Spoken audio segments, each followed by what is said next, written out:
But that's the point of Chris Hedges' title. Power conceives nothing without a man. We've got to get strong enough. We've got to get organized enough.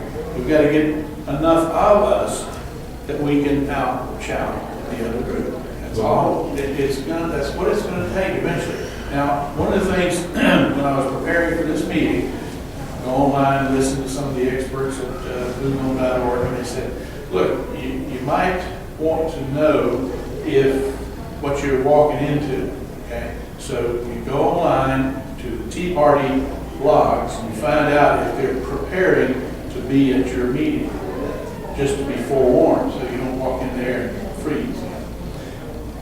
Well, I did go online. I didn't find what I thought I would find, but I found a hell of an organization. If we could be that many and that organized, I feel a lot more confident that we could do what we want to do.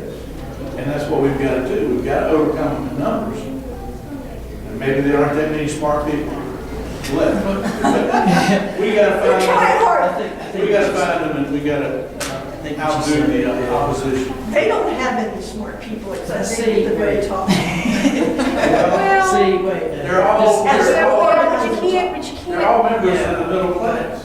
Remember? They're all members of the middle class. I think We can make this connection about the middle if class. we're informed and we share the information and using truths and without being condescending or without stooping to levels that maybe we've seen from other groups, then I think your point about we've got outnumbered and we work towards our elections is our main focus, because other than that, it's not going to make too much difference, because we could sit around and I think people are scared to organize on our side. It's about getting enough people to understand some of the dangers that are in place, pushed by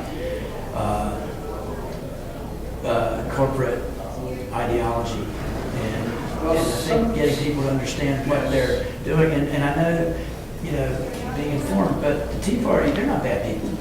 A lot of folks are great people, but sometimes they might not know why I seem to run into the worst out of them all. And I want everybody to know why we're here and why, let people know why they're there, and why we need to affect these elections. They used fear to get the That's the reason. And fear works Just sorry. really well. Yeah, I don't want to use fear.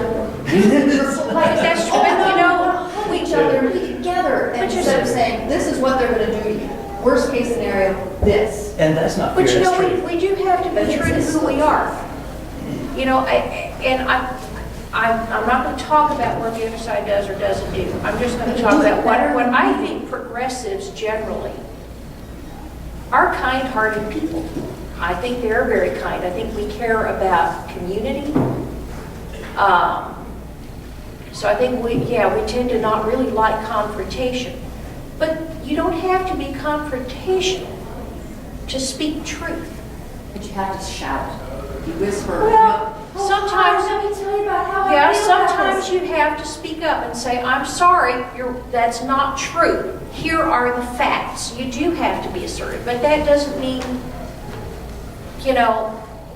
as you said, being condescending or calling them names or considering them inferior, which is what I feel a lot of us think they do to us. So what do they think? Well, this afternoon, someone from the pro-voter ID stood up to speak, and he was saying very emphatically about 10 times within 30 seconds, put on your common sense hats. Take the emotion out of it. And most of the room was kind of divided. They were over there. There was a large group of anti-voter ID. But at one point, he turned around and he looked at our side of the room and said, common sense. Which really torqued everybody off, because what he was saying is, you're being hysterical, you're being stupid. We didn't have common sense. Of course, he did. He was right. But, I don't think that's who we are.